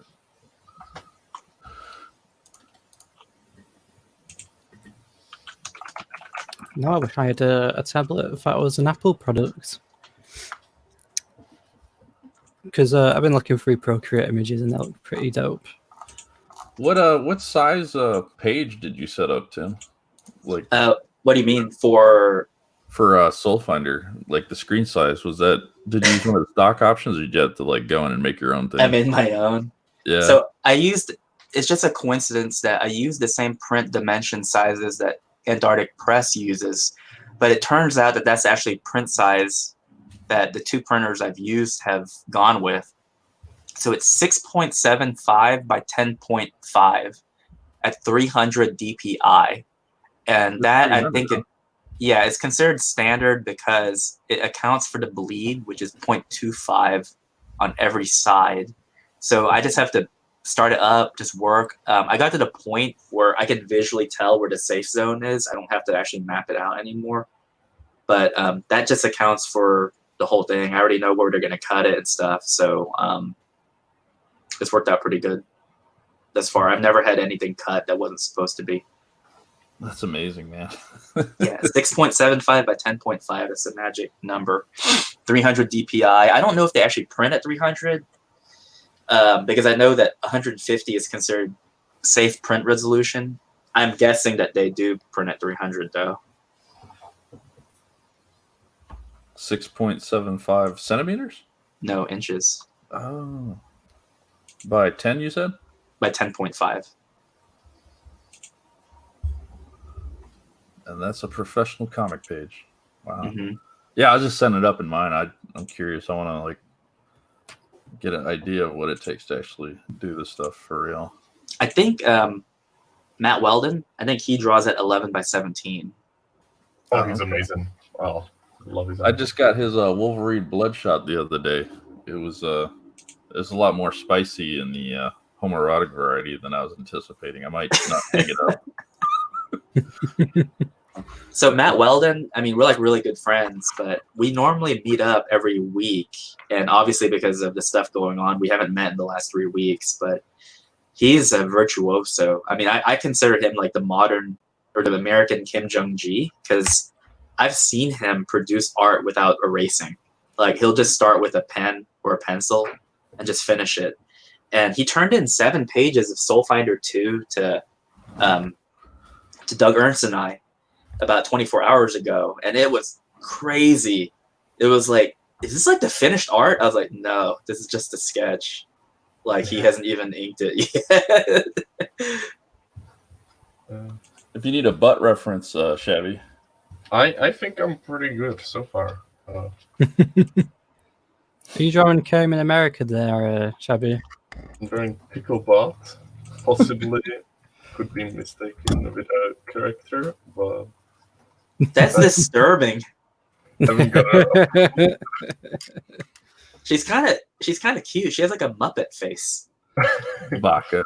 Like I'd say she has a pickle beaker. face, but Okay, I just came back and that's disturbing. what you mean back at a I left. Hey, send that when you're done. Send that to me, and we're gonna put it in the next book. yay. Okay. Do it. Actually, I'll- that should actually be the sticker that we give to people. The pickle butt sticker. Should The I pickle color butt it as sticker. well? I think I can color it as well. Yeah, I think Weldon's going to be one of those guys like Liefeld, where his style just like gets picked up and imitated a lot. It's like one of the most different ones I've seen come out in a long time. Instantly became a fan of his stuff. What I like about him, I forgot to mention him yesterday when we were talking with Doug. I don't even know if he considers himself a pro because he has been published by Image. Like he's so humble that he leaves that part out. Oh, So yeah. he's been published by Image. He actually won an MTV award for best graphic novel. What? Yeah, this was back in 2007, I think. And he never mentions it. He never mentions it. It was Gladstone's School for World Conquerors. That was the second Image title he worked on.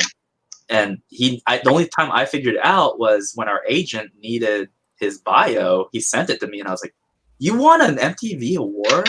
And he's like, "Oh yeah, I did." I was like, "You never talk about it." He's like, "Bruh, it was no big deal."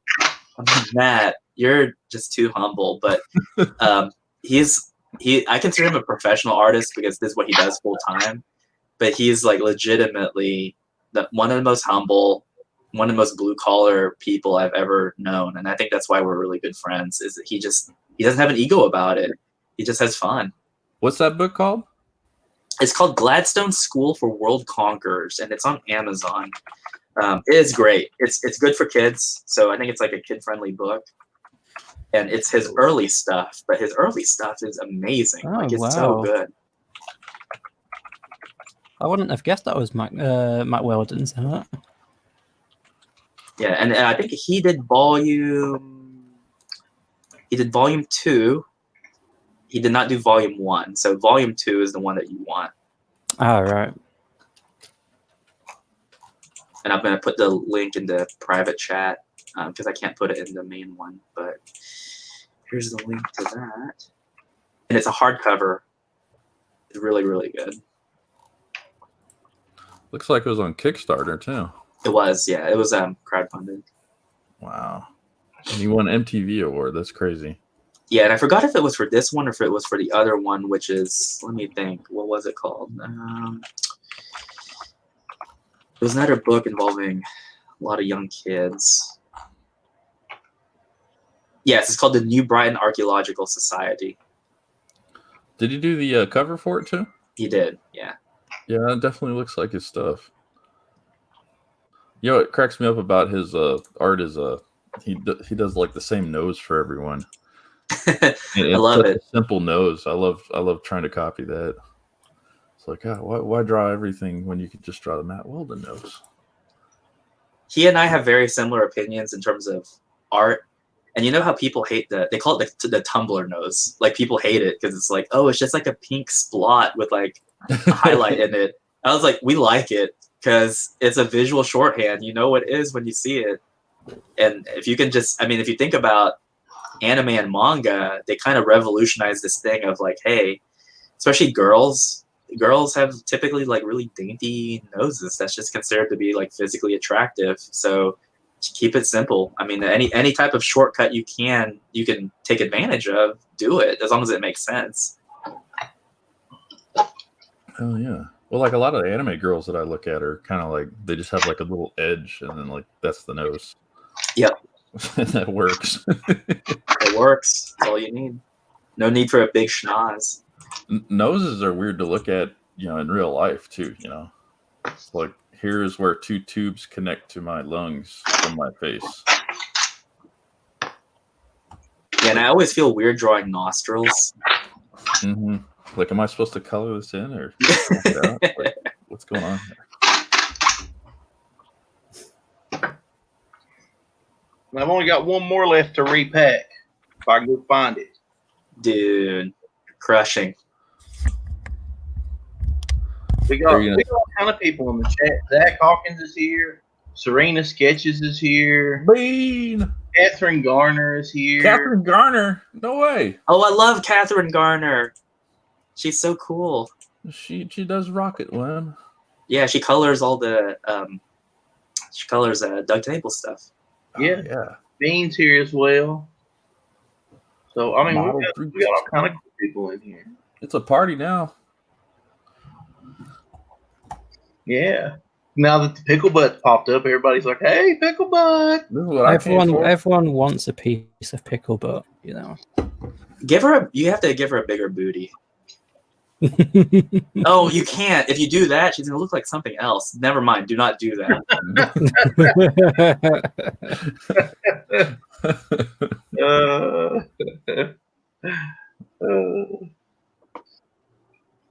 Well, I'll be back in a minute. I'm gonna go try to find another book to repackage. Yay!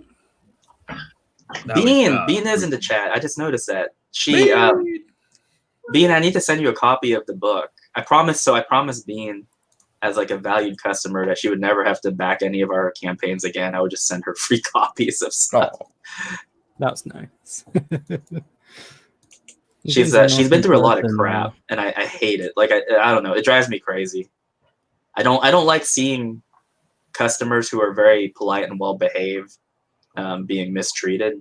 And there's a lot of stuff that she went through that I don't know, it disgusts me. So I was just like, hey, I just know from some of our records and from your postings that you've backed our campaign, so just don't have to worry about it anymore.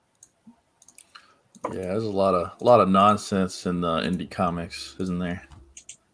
In one particular area of indie comics, that's for That's right. But anyway, Bean's an awesome person, though. I might not have to repack that one. I think I might just be crazy. Yeah, I don't have to repack that one because it doesn't exist yet. Sorry, guys, I'm losing it.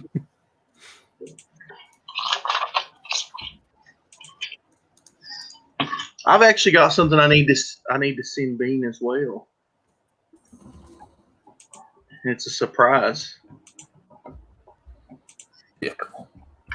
It's not a pickle butt. Beans are the magical fruit. So why is it not a pickle butt? Well, I mean, Bean's not a pickle butt. Bean, oh my gosh, she said she backed the book still. Hey, Bean, I'm gonna send you I'll send you the Kickstarter version. He's gonna send you the body pillow for free. Yes, you want the body pillow? I can send you the body pillow cover. Oh Lord. Lord have mercy. Lottie Lottie. I don't know nothing about birthing no babies. Theo. Rudy. Hey, so what are Wednesdays going to be called, Doug? Wednesday. That's all you need to know. It's just called Wednesday. Waco Wednesdays. Waco Wednesday. Hey, that's where I live. I live 30 miles south of Waco. Oh, you're gonna have to show up every Wednesday then. I'll show up if he wants me to be here. We talk about unmitigated disasters. We'll talk about the federal government burning down your compound. I'll just go outside and shoot a bunch of stuff. We can bring Matt Weldon in on it too. That dude has a ton of guns. I want to shoot a gun. Come to America. That's right. Oh, you're not allowed to have guns in Great Britain. You're not even allowed to have knives. Oh, that's why they stab each other. That's why they use narwhal tusks. Machetes. Can you get a concealed license for a machete? Oh, you can get a machete, but you'd be arrested if you get caught with it. Well, you can say that about fun. guns too. Yeah. Can you carry a pocket knife like this? You can. Well, you wouldn't be allowed to carry it now, but you can have it in your house. See, like in Tennessee, every dude in Tennessee has a pocket knife. Every dude. Weldon, I think, is still doing the Lady Alchemy. I'm pretty sure he is. I can't comment on that. I mean, Yeah, he and I talk about his projects and stuff. That's quite an interesting intersection between the two factions. And Shabby, I've just realised something.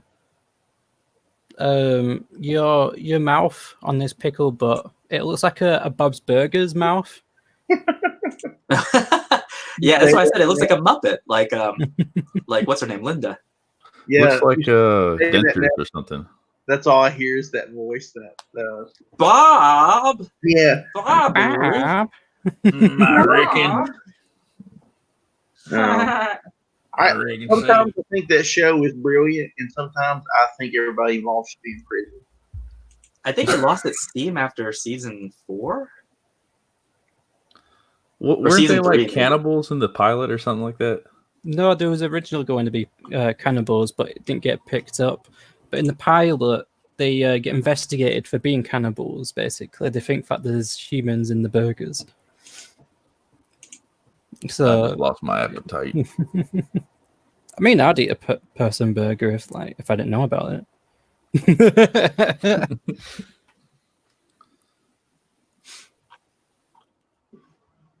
I wouldn't. That's evil. You should know about it. You should know what you're eating. It's your responsibility. I'm not going any stranger than a horse for my burger meat. And What that's about only goat? because I eat at Jack in the Box. Would you eat a goat burger? I eat goat, yeah. I've had like ostrich jerky before. That was weird. There's a place here in town, and used to all their burgers were goat. I don't know if they still are, but I'm pretty sure they probably are. I mean, if I was on a stranded island with someone else, and I started to get a little bit hungry after a couple of hours, I'm gonna be looking at them like the prime steak. Yeah. That's just me. That's probably weird, but I don't know. You're a weird little feller, so we're not surprised. You are a pickle. This time it's time the pickle bit back. Well, that's Mayor McCheese's thing. He's a hamburger with a mouth and a set of eyes. Yeah, horrifying. Would you eat Mayor McCheese? I would not. No, that scares the hell out of me. What about you, Pickles? What? Would you eat Mayor McCheese? Yeah. Ugh. I'm just assuming that he's just a humanoid burger. I don't know who Mayor McCheese is. Well, I mean, I'm Mecca McCheese, so I can't speak for Mayor. I love your PC principal sunglasses. I gotta have some kind of like space between me and the possible memeing of me that's happened before. I've been the subject of a few memes from unsavory individuals on Twitter. I've only been in a couple. I've never been in one. But when they put me in them, it was funny because it was the one where I took and put a Infamous wig on my avatar, and that's the one that they went wild with. Wow. Yeah, they put me on a bodybuilder one. I'm like, I don't know if I'm not offended by that. I kind of look good on a bodybuilder. They probably just found you attractive and wanted to compliment you in some way. So, I have good luck when people see me from a distance, and then they get up close and they're like, all of a sudden they have to go. I don't know what that's all about. Now I feel bad for saying not like PC principal. I know the reference. I've never watched South Park though, so I can't really. You never watched South Park? Maybe one episode. I thought this was America. That was fun. And PC Principal is a new character, basically. Well, not new. I think he was introduced. Yeah, he's got like a polo ago. shirt and like a whistle around his neck or something. Yeah, He's not one of my favorite characters. I don't know. South Park to me is like kids that thought they were smart would be like, "Oh, this is South Park is so brilliant." It's like, well, I mean, if you're getting all your political talking points from South Park, I'm not going to really want to See, talk to you too much. I never watched it until a couple years ago. You know, it was on when I was in high school, but I never paid any attention. I remember in like middle school, I couldn't go anywhere without hearing it's Rick James and some kind of Cartman impression. Yeah, you know, like yeah. I never watched Chappelle's Show just because everybody kept doing the Rick James thing. Chappelle Show. So I think I'm the exact same age as South Park. I remember when it came out, I was like, "Oh, this looks like a cool show," and then I watched the first episode when it came out, and I was like, "I don't know what this is. I'm not watching it anymore." I wasn't allowed to watch it. Yeah, I had to sneak watch it. My mom wouldn't let me watch horror movies or anything like that. You know, there was a period of time at my house we didn't actually have TV. We had a TV set, and we had some videos, and we would get videos from the library. But like, there's a whole like 5 or 6 years that I don't like. That's completely blank to me. I don't know what sitcoms were out or what movies were out, and it was kind of weird. Like Gremlins 2. Gremlins 2 was great. Never heard of it. I liked the what was it, the talk show host one. Where it was like, "Can you excuse me?" And shoots a gremlin. I loved it.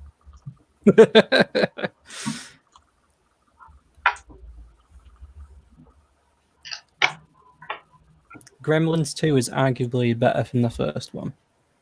You get out of here. I know. I disagree. Oh, so this is a bit of a confession. I'd never seen Gremlins until last year. Oh. So I watched Gremlins 1 and Gremlins 2, and I was like, Gremlins 2 sucks. Yeah, it does. Bad. I kind of see it. I see it as like Spider-Man 3. Like you know it's bad, but you just enjoy watching it. That's fine. Well, Spider-Man 3, it really didn't make sense to me until I was watching it again. And there's a scene right before the final battle where Spider-Man's like getting cheered on by New York, and he has this one glory shot of him running in front of the American flag. And I was like, I get it now.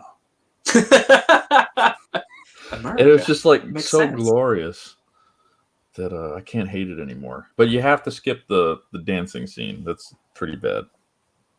I think there are just some movies that are tainted by nostalgia. I mean, you like them as a kid because, you're a kid. So I think sometimes some things are new to you or they're just entertaining at the moment. Because I remember like going to the theater and watching Hook with my uncle. And my uncle was like a young guy at the time. He was maybe like 28 or something. And we left and I was like, that movie was great. He was like, that movie sucked. It was awful. And so there's some movies that I didn't watch as a kid. And I watched them as an adult, and I'm like, what the hell was that about? That movie sucked. Like, one of the big ones was The Princess Bride. I never saw that movie as a kid. So Mark was like, hey, you need to watch this movie because it's like a classic. So, like, my wife and I and Mark, we watched The Princess Bride. And I was like, that movie sucks. And I forgot which one of them, but they were like, oh my gosh, that movie isn't as good as I remembered it to be. They never are. I mean, I watched 2003 Hulk in the cinemas when I was a kid, and I really loved it actually. But I tried watching it like a few years back, and I was like, oh, this ain't good. What were they trying to do with the comic panel sequences? It was like, wow, this is weird. See, Catherine Garner says that she loves Hook, and I love Hook too. I do too. And I made this kid. I work with the house I work with. We always get young guys coming in, and they're like pickles. They're young, and I make fun of them for being kids. And I always make them watch terrible movies. But one I was like, man, have you ever seen Hook? Because it was on TV, and they're like, no, I've never seen it. I'm like, this movie is awesome. And as soon as the movie went off, that kid told me I was stupid. He's like, this is the worst movie I've ever seen. Did you slap him? No, I said, you get out of here. I said, don't ever come back and work in this house. Right, this is gonna sound stupid, but which one's Hook? It's the grown-up Peter Pan with Robin Williams. Yeah, oh, that's so weird, that one. It's weird, but it's so good. And I'll tell you a weird movie if you've never seen I thought it was weird that there was a grown Peter Parker looking through windows. You know? it. Yeah, I mean, it's kind of weird. But Did I say Peter Parker? I meant Peter Pan. I know what you mean. I mean, it works for both. Sorry about that. I like to take weird '80s movies and subject young people to them, like Strange Brew. Have you guys ever seen Strange Brew? I don't know what that is. It's got Rick Moranis in it. It's so '80s. It come from a skit off of Second City, which is a little bit before my time. Strange Brew is actually a little bit before my time, but I was alive in the '80s, so. But I make people at work watch that, and they don't know what to think. If you've never seen Strange Brew, go watch Strange Brew. It'll warp your mind because you won't know what you just watched. I've not seen many movies that people yell at me to watch. I've not watched good movies. I always tell them watch bad movies. Like people yell at me because I haven't seen like Goodfellas and stuff like that. But I know it's a good movie. I've seen it, but you know what? I get tired of watching movies that's just depressing, and like you watch Goodfellas, and it's just about everybody dying and these guys living terrible lives. And I meant Reservoir Dogs. I like that movie too.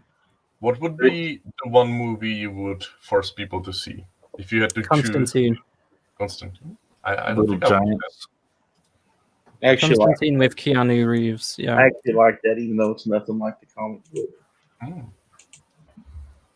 It's got Keanu Reeves and Shia LaBeouf in it. Yeah. Shiloh? Yeah, Shia LaBeouf. I forgot he was in there. LaBeouf. And that person from Narnia is in it as well. Narnia? The Queen. Aslan? Yeah, the Queen. Oh my Okay. Anyway, here it is. Pickle butt. Hopefully you enjoyed, Doug.